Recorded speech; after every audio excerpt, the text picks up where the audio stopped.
Well, hello, everybody. Welcome to another live stream Israelite podcast. And today I'm joined by Dr. Dan McClellan. And today we'll be talking about Yahweh and El. Yahweh and El were originally two different gods in ancient Israel, pre-ancient Israelite monotheism.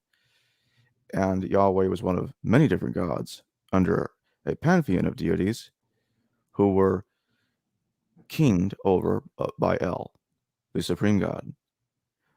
So welcome back to the show, Dan. Thank you for having me, Jacob. I appreciate it. Thank you for coming on. So can you tell us a bit about how Yahweh was understood in his relationship to El, and how many other deities do we know about that he was uh, included in the pantheon? So we don't have a clear indication of when Adonai, and for viewers, I generally use the substitution Adonai just out of respect for my Jewish friends and colleagues. But we don't have a clear indication of when Adonai comes into the Israelite pantheon. The earliest indication is that El is the patron deity of Israel, but somewhere probably around 1000 BCE, we have this deity probably being brought in with groups who are migrating from further south and further east in the Arabian Peninsula into the northern hill country, bringing Adonai with them. We don't have a good idea of the divine profile of Adonai originally. There's a theory that they were a volcanic deity associated with metallurgy and with serpents, but that hasn't gained a ton of traction within the scholarship. But they seem to take over the divine profile of the Northwest Semitic storm deity Baal upon introduction into the pantheon. And so Baal is one of the children of El, and in most stories there are stories where Baal is the son of Dagon, but for the most part Baal is a second-tier deity, one of the children of the Northwest Semitic high deity. And the storm deity is supposed to be a youthful, ferocious warrior who's associated with the storms, with thunder, with lightning, with storms, with flooding, and that kinds of thing. So we see Adonai represented as a storm deity, and our clearest indication of kind of a hierarchy where Adonai is represented as a second-tier deity is in Deuteronomy 32, 8, and 9, where we have the statement about Elyon, which means most high, which is overwhelmingly associated with El in the Hebrew Bible. They're dividing up the nations, distributing them to the different patron deities of the nations. The text says the Most High divided up the nations according to the number of the Bnei Elohim, the children of God. And then verse 9 then goes on to say, and Jacob's portion was, or Adonai's inheritance was his people, Jacob the lot of his inheritance. The idea being, in this distribution of nations, Adonai is one of the recipients of an inheritance from the high deity Elyon. And so this identifies Adonai as one of the Bnei Elohim, one of the children of this high deity. And this fits into a worldview from this time period where each nation has its own patron deity. And you have the pantheon in the heavens, and then you have the nations on earth. And there's a hierarchy of deities in the heavens in that pantheon, but then on earth, each nation has its own deity that rules over it. And so Adonai has purview or sovereignty over the land of Israel. But once you leave Israel and go into another land, like into the north, into Syria, or into Phoenicia, or into Babylon, or something like that, there's another deity that has purview in that territory. And so Adonai's power and sovereignty is really limited in this early period. And based on Deuteronomy 32, 8, and 9, based on parallels with what we see in the Ugaritic literature, Adonai was probably initially one of the children of El. At some point along the way, my opinion is that this most likely took place when a devotee of Adonai rose to the throne and became king. And rather than dealing with two different deities, the patron deity over the nation and then his own personal deity, the king probably began a campaign or a process of conflation by which Adonai and El would become one deity. And what kind of evidence, perhaps a volcanic deity? What is the evidence for that? So the scholars who promote that theory, and the main one is a scholar named Nassim Amsalag, and this is based primarily on statements about Adonai coming up from the south. It's based on some of the imagery that's associated with storm deity imagery, thunder, lightning, and volcanic activity, perhaps. And then we have some indication based on a reading of the story of Exodus, where when we're in Midian, that's where we have the well, let me start over. There's this theory called the Midianite Kenite hypothesis, which is that worship of Adonai originates with the people of Midian, and they're associated with this title Kenite, which probably comes from the name Cain, and probably has to do with the concept of smithing, of metallurgy. And if this worship of Adonai does originate with the people of Midian, and this title Kenite, or this name Cain, does have to do with metallurgy and is associated with Adonai's original worship among the people of Midian, then perhaps the deity has something to do with metallurgy. And you have the story in Numbers of Nehushtan, the serpent. Moses is commanded to create this bronze serpent. And so there's serpents, and then there's metallurgy associated with this significant story about Adonai saving the people of Israel from the serpents that Adonai sent. So it hasn't gained a lot widespread approval within the scholarship, but that is probably the most thorough attempt to reconstruct a pre-Israelite divine profile for Adonai. I'll take a look at some super chats here for a second. This looks like this is off topic. JC, thank you for your super chat. Are any hypotheses regarding the crocus rosettas on the Magdala stone and Talpiot ossuary of Jesus? Was crocus as reproduction considered miraculous? The crocus rosette on the altar that was discovered in the synagogue in Magdala. I don't know. I have not heard anything about any kind of miraculous concept of the crocus rosettes. I think that was just a symbol that was associated with temple worship. But that's an interesting question. I don't know of any connection either with the Talpiot ossuary. I imagine that this is just one of the few pieces of symbolic imagery that were widespread within Judaism at the time, just because they tended to be a little more aniconic. They tended toward fewer iconographic representations of people and animals and things like that. And so flowers and geometric designs were probably what they mainly went with, and that was probably just traditional at the time. But there could be more to that story. But yeah, I'm not a specialist in that iconography. JC, thanks again for another super chat. The Magdala stone suggests familiarity with the pattern of Assurbanipal's threshold, Der Sharukim, and a reverence for that pattern, Star of David. Star of David, interesting. I don't think anyone would make an argument that there's a genetic link that can be made between the Star of David and that pattern. But again, that's I don't know if there are discussions of that kind going on, or if there have been any discoveries recently of iconography that can kind of bridge that gap. But we don't have a Star of David until much later on, from as far as I'm aware. JC, again, thank you for another super chat. Could it be that the ensign that is raised on the mountain, Hersag, Hersanu, is Azubur, Azu, Healer, Peru, fruit, bird, bud, as they are homographs?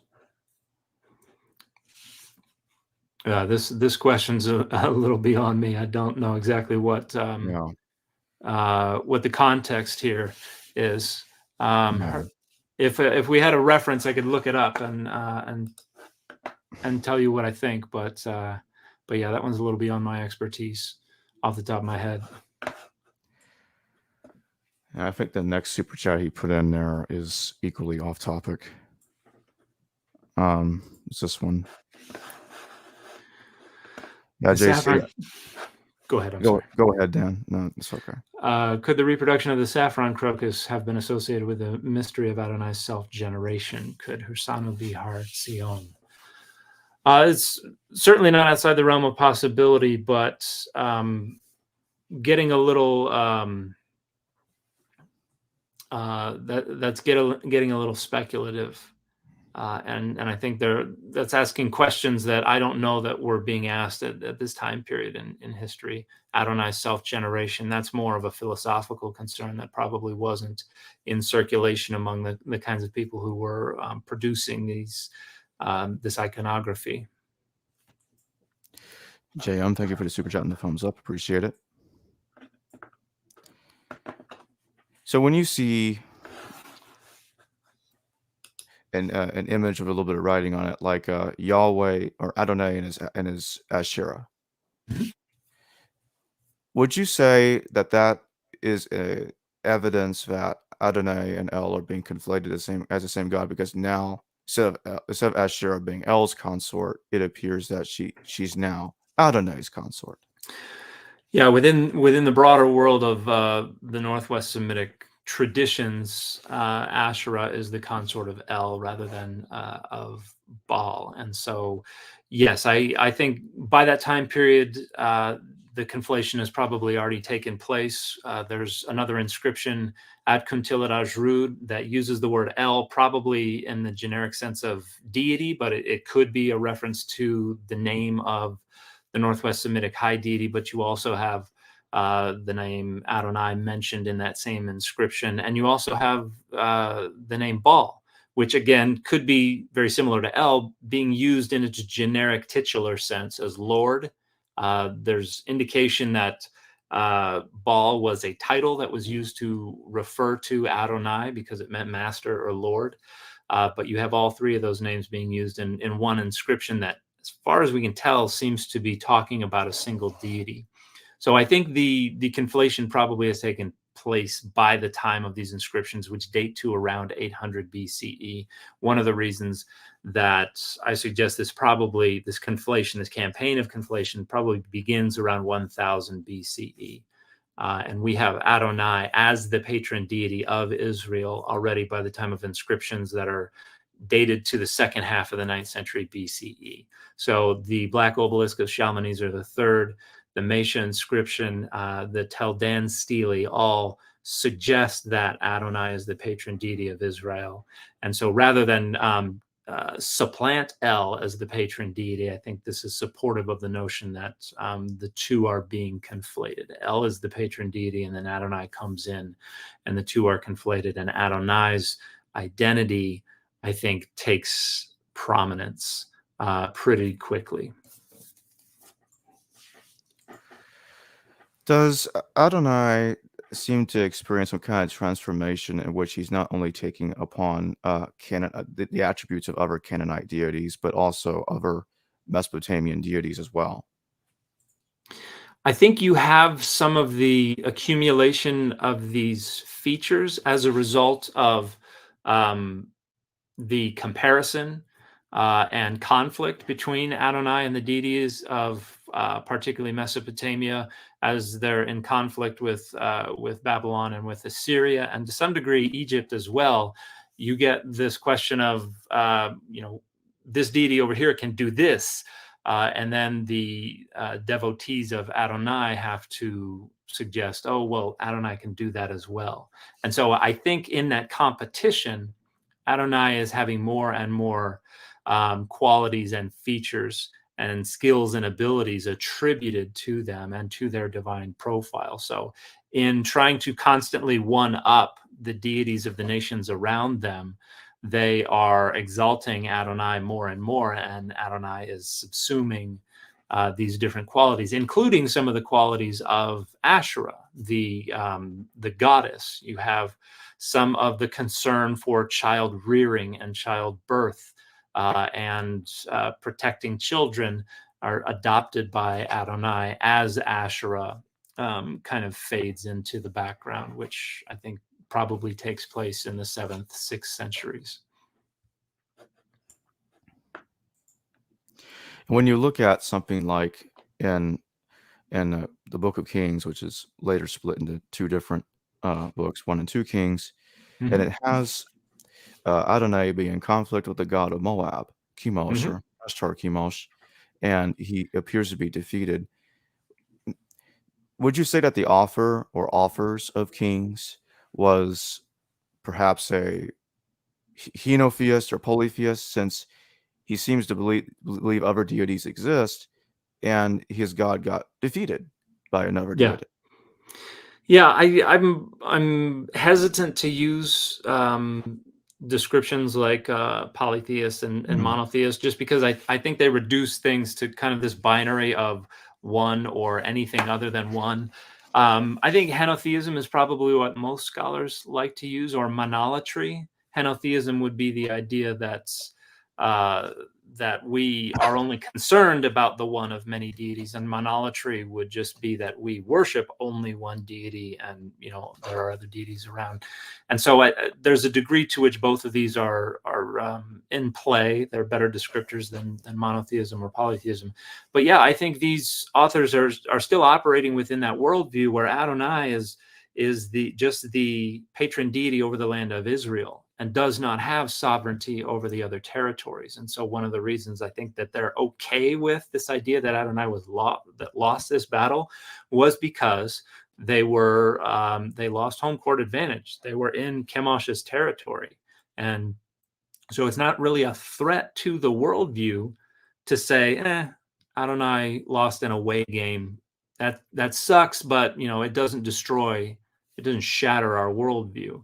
And so the authors are trying to be very coy about it, and they're not.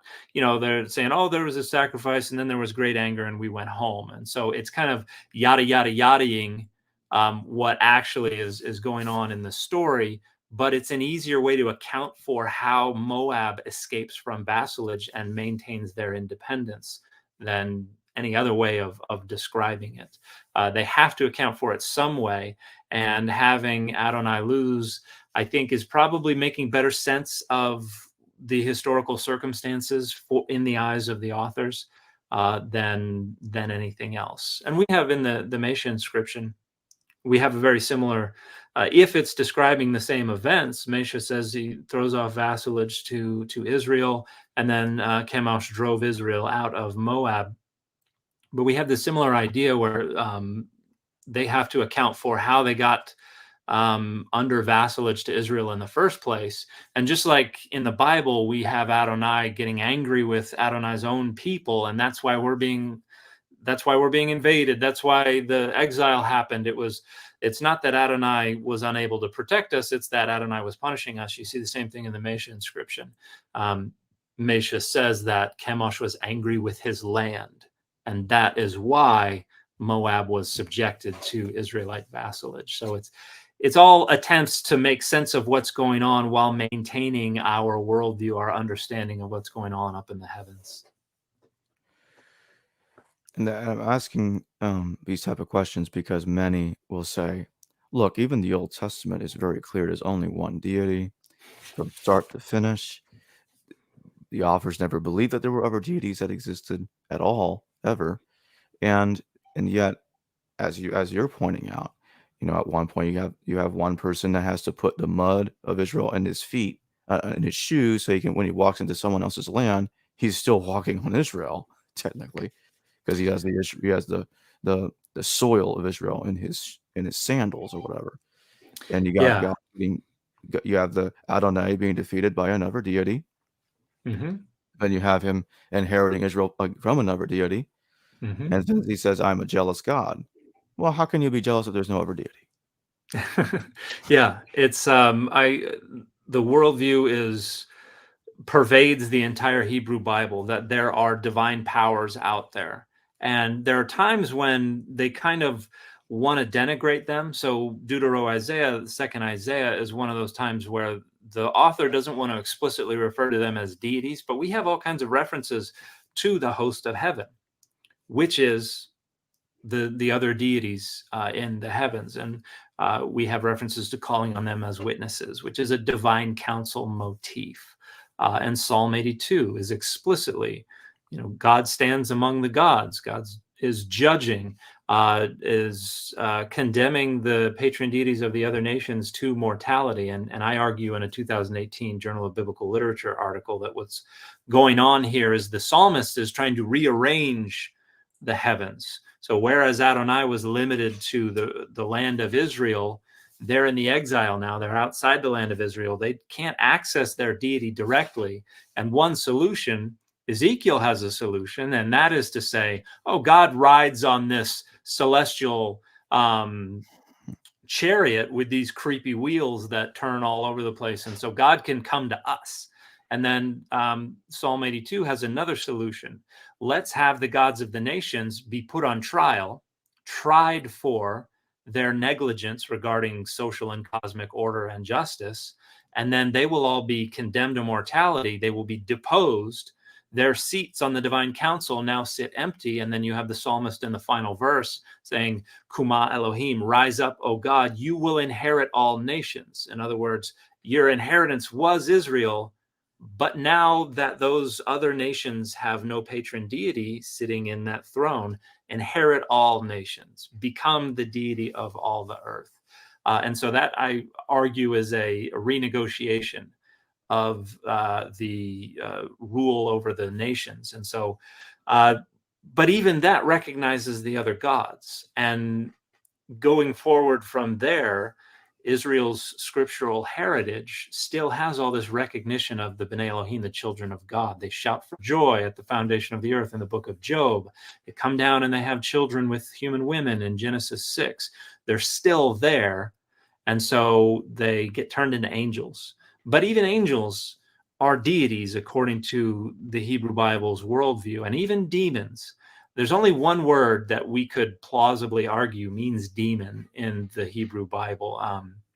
We see in Deuteronomy 32:17, this reference to how they did not worship God, they worshiped Shadim, which probably could be related to the title Shaddai, but probably has reference to some kind of lower level deity.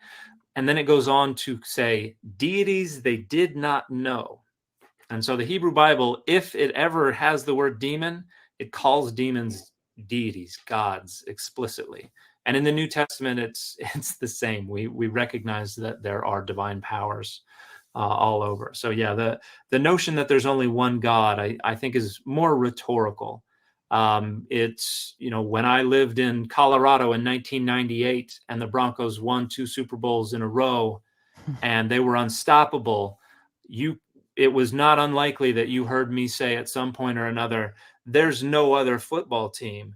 There's just the Broncos. The Raiders aren't even a real football team. It's the same kind of rhetoric. I'm trying to make people who already agree with me feel better about that, and then I'm trying to make fun of the people who don't agree with me. And so the whole, the gods of the nations are nothing and less than nothing. That kind of rhetoric is used of the actual citizens of the nations too. They're said to be nothing and less than nothing.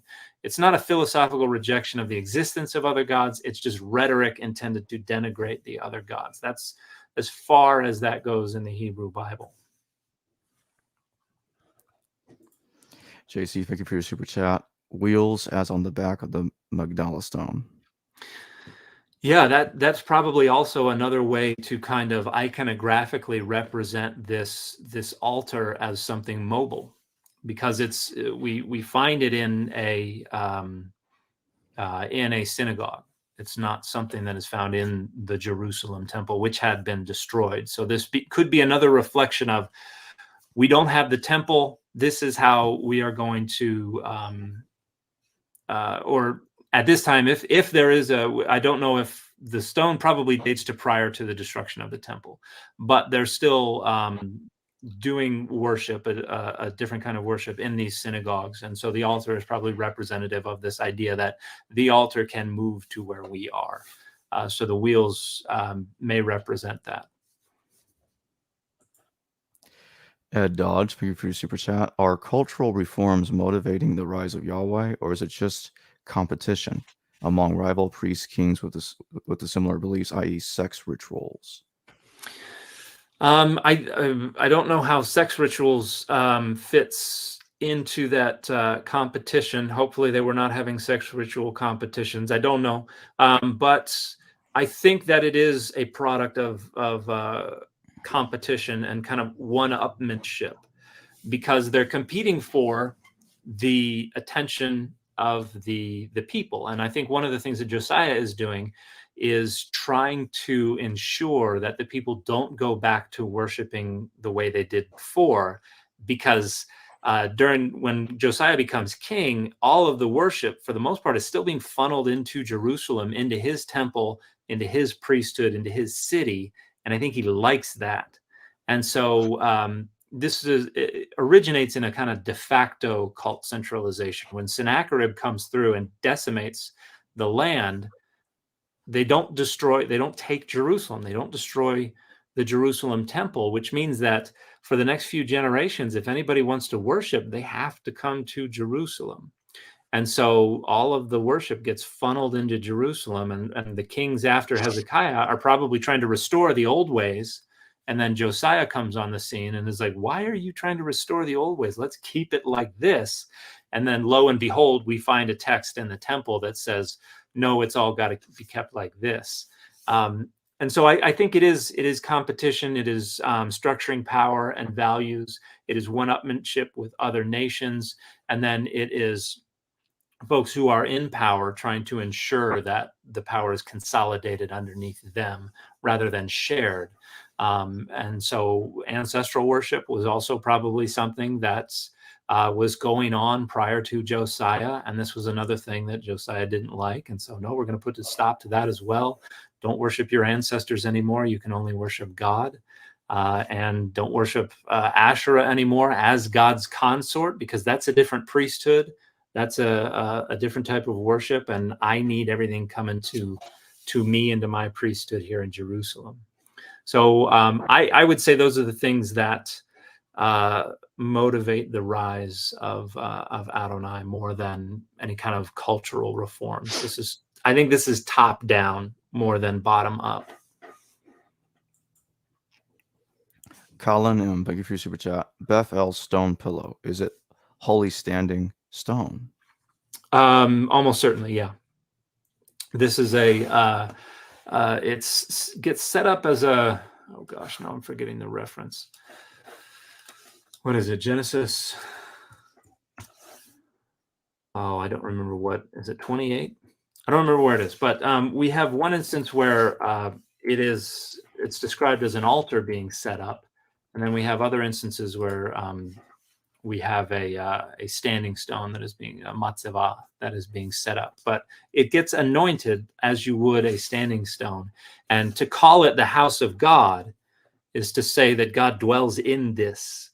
And anciently, that's how divine images were conceptualized, that this is a piece of material media, and God's spirit, God's soul, God's some kind of vehicle of agency dwells within it. And that's how we can directly access that agency, that power. And so house of God is saying this rock is the house within which God's agency and presence dwells. So yeah, I think that's a standing stone. That's that concept of divine image. And I talk about that at some length in my book, Adonai's Divine Images. Does the documentary hypothesis help us understand the eventual convergence and mergence of Adonai and El into one God? I think that there are ways that some of likely the early divine profiles and their distinction from each other are preserved. And I think we get some hints. Here's what I found. I think we get some hints in like Exodus 6, where we have God introducing themselves to Moses again and saying, I am the God of your fathers who did not know me by my name Adonai, but knew me as El Shaddai. And then you go look at the passages in Genesis where Abraham, Isaac, and Jacob are talking to God, and they explicitly refer to God as Adonai.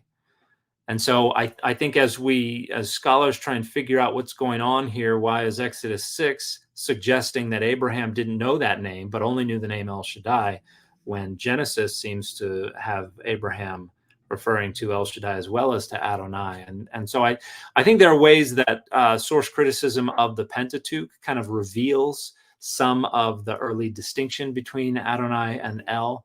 I don't know if we have any text, apart from things like Deuteronomy 32, 8, and 9, that show us, like when we separate them into their sources, we see original references to Adonai as distinct from El and El as distinct from Adonai. I think that might be a little too speculative apart from places like Deuteronomy 32.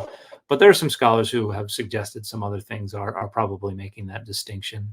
Some scholars suggest that Hosea is demeaning El because they're championing Adonai. So that's a possibility, but that doesn't enjoy widespread support among the scholarship. Do we know if Adonai was a very active god in the original pantheon, or was he kind of back at the wayside of things? So it depends on when Adonai hits the scene. At Ugarit, you see the patriarchal high deity El, their influence and power wanes as Baal, the storm deity's influence and power, grows. And there is a theory that as social stability weakens toward the end of the Bronze Age, and you have a lot more conflict, you have more instability, that the power of the storm deity as a warrior deity becomes more important. We need a patron deity who's actually going to fight our battles for us. And so this is happening as you're approaching the year 1200 BCE. And so there's a lot of instability in this time period. And so it's possible that Adonai comes on the scene and takes over for El so quickly because Adonai, as a warrior storm deity, is more valuable as they are trying to carve out an existence in the northern hill country. It's also possible that because Baal is, or the storm deity, is important to that part of the land, just because they're at higher elevation, there's more rain up there. Rain is critical to their agriculture. There's a possibility that contributes to how important Baal is. So we got a super chat question. Michael E, thank you for your super chat. How would Paul have understood these historical distinctions between gods? So because of the influence of Greco-Roman ideologies and Greco-Roman Judaism, by the time we get to Paul, these are still recognized as deities. And Paul says there are many gods and many lords, but for us, or in other words, as far as we're concerned, only one matters. This is there are a lot of NFL teams, but for me and my house, we will follow the Broncos kind of rhetoric. And so when Paul talks about principalities and powers and those things, he's talking about divine powers. They thought of the stars as deities. They thought there were still deities all over the place. They were kind of reduced to angels and demons through that Greco-Roman lens. And a great discussion of that is Annette Yoshiko Reed's book, Angels, Demons, and Writing in, I think, early Judaism. And so by this time period, the patron deities have become the guardian angels over the different nations of the earth. And you see this reflected in the book of Daniel, a Greco-Roman period composition, where you have the prince of Greece and the prince of Persia. And then Michael is the archangel, the head prince. And this reflects this earlier notion of every nation of the earth being distributed to a deity, and they are the patron deity over that nation. That gets turned into every nation has this angel who's a guardian angel over that nation. So that would have influenced how Paul would have thought about them as well. My friend David Burnett works a lot on Paul and Paul's concept of deity. And so does Paula Friedrichsen, has published wonderful stuff on Paul and how Paul is not a monotheist. So I'd recommend those two scholars for more work on that.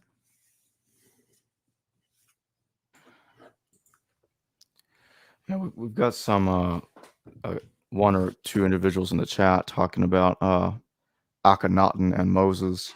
Mm-hmm. Is there any legitimate connections between the two and Akhenon's monotheism and the eventual rise of Adonai's monotheism?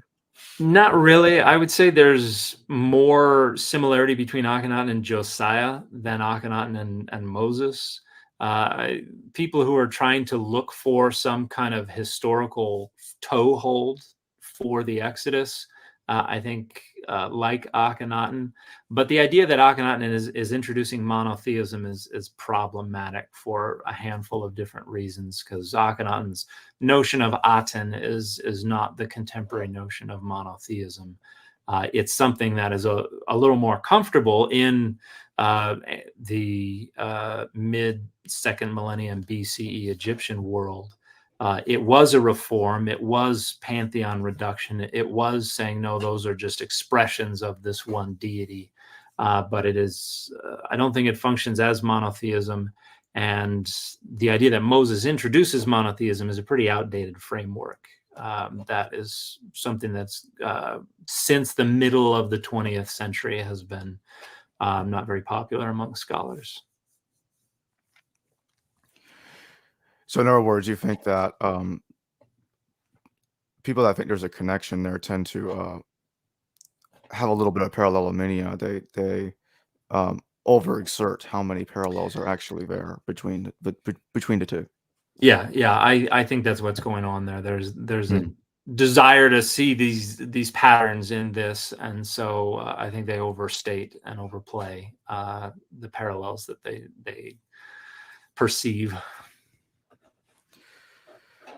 And what is the absolute earliest evidence that we have at all for Adonai and the Ugaritic pre-monotheistic ancient Israelite pantheon? Do we know?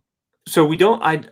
There is one reference to a deity whose name is just two letters that some scholars have said, hey, this could be a version of the Tetragrammaton, but I think the consensus view is that it's unrelated. So we don't have any attestation of Adonai as a non-Israelite member of any pantheon from this time period. The oldest thing that we do have are two inscriptions from ancient Egypt, one from the 14th century, so the 1300s, like 1380-ish BCE, the other from the 1200s BCE. And they are inscriptions that are referring to different lands associated with the Shasu people. So these are pastoralist people who are either to be identified with Midian or perhaps land further inland in the Arabian Peninsula. But there's a land called you have a version of the Tetragrammaton. It's Yod He Vav Aleph, basically, but in Egyptian. And it's an Egyptian transliteration. And scholars are in pretty widespread agreement that this has some relationship to the divine name, but it is not a divine name in this inscription. It seems to be the name of a land or the name of a people, a people associated with the broader Shasu designation. And so one theory is that this land or this people named their deity, who may be an ancestral deity, maybe some other kind of deity, after their land or their people name, and this was the migrant group that came into the Northern Hill Country. And so apart from those two inscriptions from the 13 and 1200s, we don't have the name Adonai clearly attested anywhere until we get down to the Mesha inscription. So there's a 350-ish year gap. Well, no, even more than that, 350 to 450-ish year gap between the Tetragrammaton being used clearly as a divine name and what is probably a precursor to the divine name. Callan, thank you for your super chat. What was an Ashura pole? Physical and theology? So this would have been the piece of cultic media, of material media, that would have manifested the presence of Asherah and been the channel for accessing the power and the specific blessings that were thought to come through Asherah. So it was probably a stylized tree of some kind. We have drawings that we are pretty sure are to be associated with Asherah. At Kuntilat Ajrud, the Tanakh cult stand includes a depiction of what is probably understood as an Asherah tree. Don't know the relationship between this iconography, which is like a stylized date palm, which has a trunk and then leaves kind of curling out. And you usually have two ibexes feeding on either side of it. So you see that drawing at Kuntilat Ajrud. You see that in the clay in the, I think, third register of the Tanakh cult stand. We don't know the precise relationship between that iconography and the actual pole. There are some scholars who think it just would have been an upright pole. There are some that believe it would have been decorated with some branches, maybe some leaves or something like that. There's a theory that the story that we have of the budding of Aaron's rod that goes into the Ark of the Covenant is a way to mask the use of an Asherah pole in the temple. The idea being this was a divine image for Asherah. It was kept in the ark with the two tablets, where the tablets are just miniature standing stones. And you have the tablets representing Adonai. You have the Asherah pole in the Ark of the Covenant, which could have been a shrine model, a miniature temple. And so the story of Aaron's budding rod may have been a way to make sense of why this thing was there, without attributing it to the early worship of Asherah. So that's a theory that an Israeli scholar named Ranan Eichler has promoted, that I think is fascinating, but I think it is also somewhat speculative.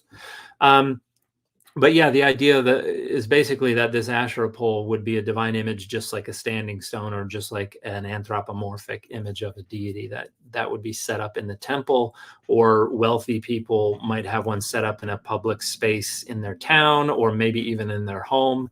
And that would be how they access the blessings of Asherah.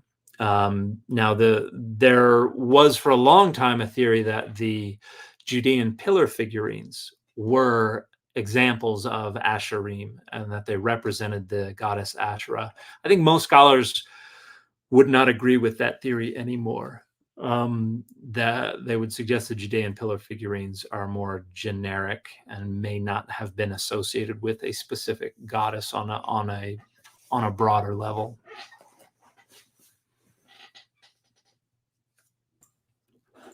JC, thank you for your super chat. C. Oric, 00030 and 0024740. Okay. Thank you for the super chat. So I want to ask about Anat Yahu, who is understood as a wife of Adonai in the Elephantine Papyri.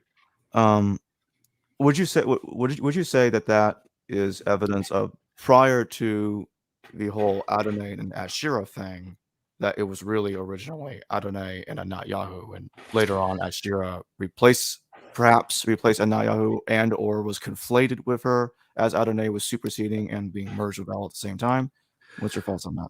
Well, I think we have that divine pair is more well attested as Anat Bethel, where Bethel is another deity, and so that is a combination of the two, a divine pair, and then we have the one attestation of Anat combined with Adonai at Elephantine, and this dates to around 400 BCE, so it's later, and it's over in Egypt. So I don't know. I don't know that we could say it precedes Adonai and Asherah. I think it's probably a geographic variant. This is probably the Jewish folks who may have fled the other way from either the destruction of the northern kingdom in 722 BCE or the Babylonian exile in 605-ish BCE, may have fled to Egypt, taken with them their traditions, could have been Anat as the consort of Adonai at that time period. They could have adopted Anat in Egypt prior to the writing of these letters and the establishment of this Jewish temple in Elephantine. I don't know that we have the data to say, but I think it's definitely a fascinating issue and something that that I'm looking forward to learning more about in the future. And Colin Cornell is a wonderful scholar who deals with Elephantine. I'd like to shift to textual variants. So when you look into the Dead Sea Scrolls, you look at the Septuagint. Are we seeing, when we look at those texts, are we seeing modifications at all occurring with to the Tanakh, to the Torah, and later, as the texts are being modified over time? Is it removing over time any elements that may appear to be polytheistic or may hint it, because they're trying to get rid of the mentions of other deities or the acknowledgement of other deities existing? I don't know that we see a systematic trajectory in that direction, but we definitely see some variants that indicate people were uncomfortable. For instance, we have Deuteronomy 32, 8, and 9, and we had the theory that this originally had B'nai Elohim. So if you look in the King James Version, many traditional Bible translations at Deuteronomy 32, 8, it may be kind of confusing because it says the Most High divided up the nations according to the children of Israel. And that's what the Masoretic text reads. But if you go look at the Septuagint, it says, according to the number of the angels of God. And scholars have known for a long time, the Septuagint translators liked to translate the phrase B'nai Elohim, children of God, as angels of God. And so there was a theory for a long time. Maybe this originally said according to the number of the children of God. And then we discovered 4Q Deuteronomy J, one of the fragments from the Dead Sea Scrolls that preserves precisely that reading, confirming that theory. And so between that fragment from the Dead Sea Scrolls and the Septuagint and the Masoretic text, we can see changes that are being implemented. And also in Deuteronomy 32, I think it's verse 39 or 40. Hang on just a second. I'm going to pull it up. That's going to annoy me if I don't. Sure, no problem. Or is it 42? Okay, it's 43. I'm sorry. Okay, so if you look in a traditional Bible translation right now, Deuteronomy 32:43 says, "Rejoice, O ye nations, with his people, for he will avenge the blood of his servants and will render vengeance to his adversaries and will be merciful unto his land and to his people." Now, if you look in the Septuagint, you see something very different. "Be glad, O skies, with him. Let all the children of God bow down to him. Be glad, O nations, with his people. Let all the angels of God prevail for him." And so it actually seems to be doubling up. And you have two different interpretations, one where it's angels and one where it's children of God. And so this was a head scratcher as well, until we found among the Dead Sea Scrolls what is likely the original version of this, which says, "Rejoice, O heavens, with his people, and bow down to him, all gods." And the Hebrew there is identical to Psalm 97:7. And so what probably happened was you had that original Hebrew version. Somebody in the Psalms is quoting from Deuteronomy 32:43, and then later on the Septuagint translator either changes it up because he's uncomfortable with it, or has different versions of it and decides, I'm going to just put both of them together and just preserve both of them. And then by the time we get to the medieval Masoretic text, we've reduced it to the least polytheistic reading, where there are no angels, there are no gods. It's just he will avenge the blood of his servants, will render vengeance to his adversaries, and so on. So there's definitely a trajectory, but it's spotty. It's not consistent. It doesn't seem to be systematic. But yeah, we do see that in some places within the Dead Sea Scrolls, particularly if we compare the Dead Sea Scrolls to the Masoretic text or to the Septuagint. And then by the time we get to the Masoretic text, how different are things? How different? How much different have things have gotten by that point? There are a lot of differences, and it's different from book to book. There are some places where the differences are more significant, and there are others where there don't seem to be appreciable differences. For instance, if you look at the Great Isaiah Scroll, 1Q Isaiah A, there are differences in almost every verse, but the overwhelming majority of them don't really affect meaning, or if they do, it's not that much. There are a handful of places where we have pretty significant differences in meaning. But then if we go look at Jeremiah, in the Septuagint, Jeremiah is 1/6 shorter than it is in the Masoretic text. And we have some manuscripts from Qumran, from the Dead Sea Scrolls, that support the Septuagint's readings, suggesting it likely that the version of Jeremiah that was preserved at Qumran was, like the Septuagint, 1/6 shorter than what we have in the Masoretic text. When we look at Samuel Kings, we see not only differences in length, but differences in order. There are some places where some things are shifted around. And so Samuel and Kings probably were very different in their original, or at least in the earliest reconstructible iterations. But it's a bit of a black hole as well. There are gaps in the material that are preserved at Qumran. There are lots of things that we are not able to reconstruct. And between the Qumran manuscripts and the original composition of those texts, if we can speak about an original composition, we just don't know.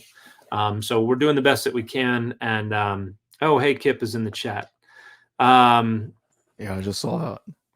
Important to note, hey Kip, hope you're doing all right. The DSS reading of Deuteronomy 32:8-9 also occurs in a liturgical text, which is not as prone to the source of harmonizations that affected larger copies of Deuteronomy. Wonderful point. Thank you for pointing that out. Yeah, that's important to note. If it gets preserved in a liturgical text, it's out of its context, and so there's not going to be as much concern for making it harmonize. Yeah, so there are differences. We are limited in how many of those differences we can reconstruct, and we're limited in what was going on before all these things happened. So, for instance, we don't have any manuscript of just First Isaiah, where it ends at Isaiah 39. But we're pretty sure that Isaiah 40 through 55 was not written by the same person who wrote Isaiah 1 through 39. So the textual history and the development of these texts is something that's beyond our reach based on the data available to us right now. And by what time period do we start to see Asherah get phased out, and like she's no longer Adonai's consort? She's been totally phased out. It's just Adonai alone. Yeah, I think that begins in the 7th century BCE, in my opinion, with the first phases of the Deuteronomistic literature. So the first phases of the book of Deuteronomy.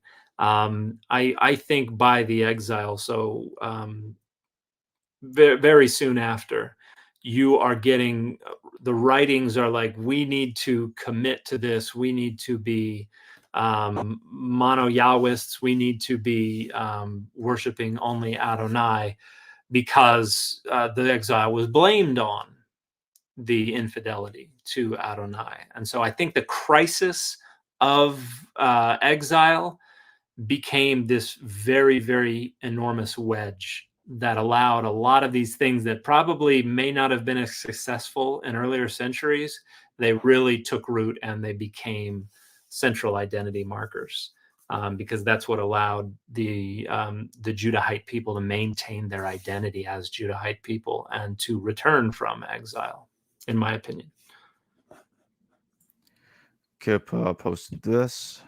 The second half of 1Q Isaiah A was also copied from a damaged manuscript, and we can see places where the scribe was inventing paraphrastic readings and damaged parts from memory. Some are good, some less so. Yeah. I think there's there's a lot of good text critical work that's been done on 1Q Isaiah A, and there's a case to make that the scribe for that was not paying the closest attention. But yeah, I wish I had more time to get into the Dead Sea Scrolls textual criticism stuff, but it's been a decade since I've been deep in that. Yeah, it is a phenomenal manuscript, and if there are opportunities in the future to travel to Israel and Palestine, which there are not right now, but if there are and you're able to make it to the Shrine of the Book, they have on display a facsimile of the full Isaiah scroll, and it's wonderful to go take a close look at that. When you look at the Dead Sea Scrolls and you look at the Septuagint, is there like an alternating scenario where sometimes one text for some reason might be in certain circumstances be closer to the original than the other, or is the Dead Sea Scrolls, or would one say the Dead Sea Scrolls is always priority over what's in the Septuagint? Yeah, I would say absolutely. Every reading needs to be interrogated on its own terms and in isolation. You need to figure out. It would be nice if it were as easy as the Septuagint gets us a few steps, but in every instance, the Dead Sea Scrolls are better. But even within the Dead Sea Scrolls, you have different manuscripts and different readings between the manuscripts, and so it is phenomenally complex. But yeah, you have to. I think you have to make each reading has to be examined on its own terms. And so there may be a place where the Septuagint preserves something earlier. There may be another place where the Dead Sea Scrolls preserve something earlier. There may be another place where the Masoretic text has a reading that is better than the Septuagint and the Dead Sea Scrolls and the Samaritan Pentateuch and the Vulgate and the Targumim and all of them. So yeah, everything, it's on a case-by-case basis, really. And that gives one a very good idea just how complicated textual criticism is. Yeah. Oh gosh. So it's some of the most technical, aggravating. I feel like I'm doing math sometimes when I'm looking at text critical publications.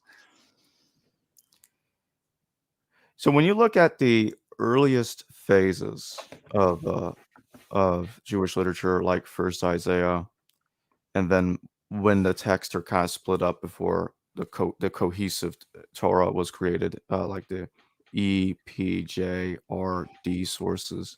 When you look at the earliest phase, do we see a commonality between all of them? Do we see a commonality in the sense that they seem to at least not contradict that El and Adonai were originally two distinct gods before the Torah was formulated, before those sources were collated together, before the full version of Isaiah came to exist? I think we see, like I said earlier, we still see kind of hazy preservation of distinct divine profiles, where you have a deity who's a youthful warrior deity, and you have another deity who seems to be an elderly, kind of patriarchal deity, and there's some overlap and some crossover between the two, but there is a degree to which some of that is preserved in association with the different divine names. But because by the time things are being brought together into a Pentateuch or into the whole Hebrew Bible, you have so many layers between whatever came first and the way the text looked when they got to it, that I don't think you can reconstruct too much. But I think that by the 9th century, the idea of the conflation of these two deities was already firmly embedded in the foundation, and what is preserved may be, or those distinctions that are kind of hazily preserved are probably go back before that, either in oral tradition and poetry, or something like that. So we're looking through a bunch of literary layers, and we're trying to perceive what's in the furthest back layers, and it's phenomenally difficult to do. But I think it's important work. It kind of gets speculative from time to time. Hopefully one day we'll make more discoveries of artifacts that can help us reveal more of this. But I don't know what we can say about the text prior to them being brought together, apart from just some broad outlines of literary seams between layers. And in my closing question, by which period do we see, actually, let me rephrase that.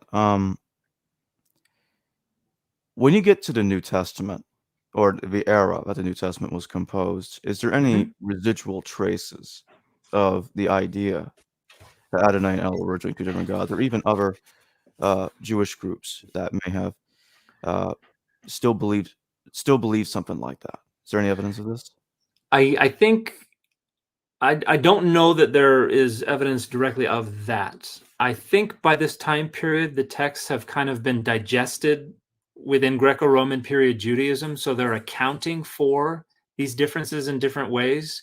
And we see it more clearly in the later rabbinic. Divine name is associated with this quality. Highlight this other quality of deity, they'll use Elohim or name. And in Greek, the divine name is substituted with the word Adonai, and so that kind of levels off a lot of things. Now, having said that, we do see within rabbinic literature knowledge of early Canaanite ideology and some of these theological perspectives popping up.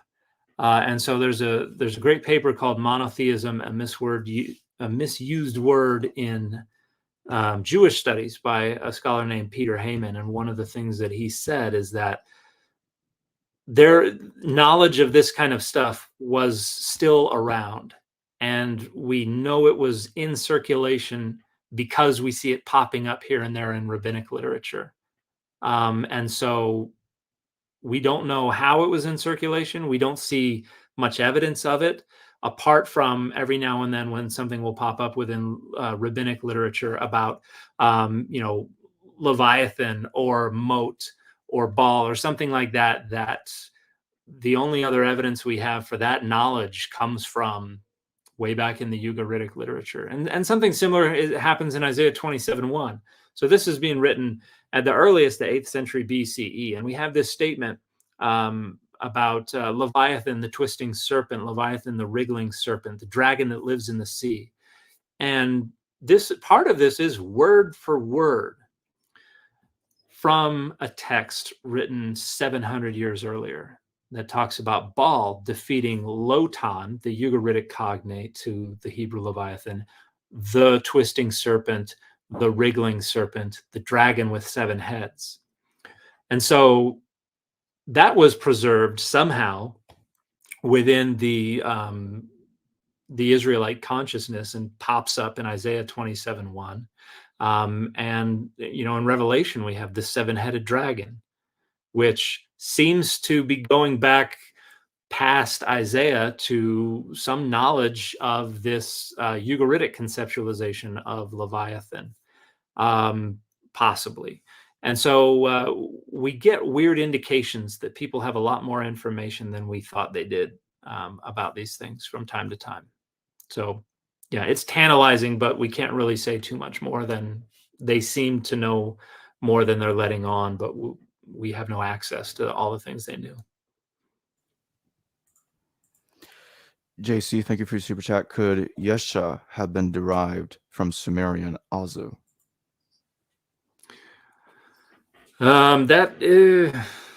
That doesn't make much sense to me. That kind of etymological link seems like quite a stretch to me.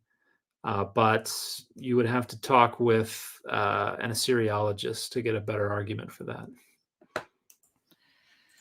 We got another super chat question from this time from TELENIKON. Thank you for your super chat. Is Yahweh for Yahweh a correct phonetical pronunciation of this deity's name? It seems out of place in relation to the other deities from that area that I've heard of. I think that is a rough approximation of how scholars think it may have been pronounced. It does sound a little unusual, but there is a case to make that it fits within a pattern of at least personal names, if not divine names, from that time period. And there's a good discussion in Daniel Fleming's book, Adonai Before Israel, Glimpses of History in a Divine Name, which is precisely about these Egyptian inscriptions and what relationship they might have to the rise of Adonai and where those Shasu people might have been located. But Daniel talks for a bit about the Tetragrammaton, where it may come from and how it might have been pronounced. So I think that would be, if somebody's interested in that and can deal with the technical discussions, that's a great book for that.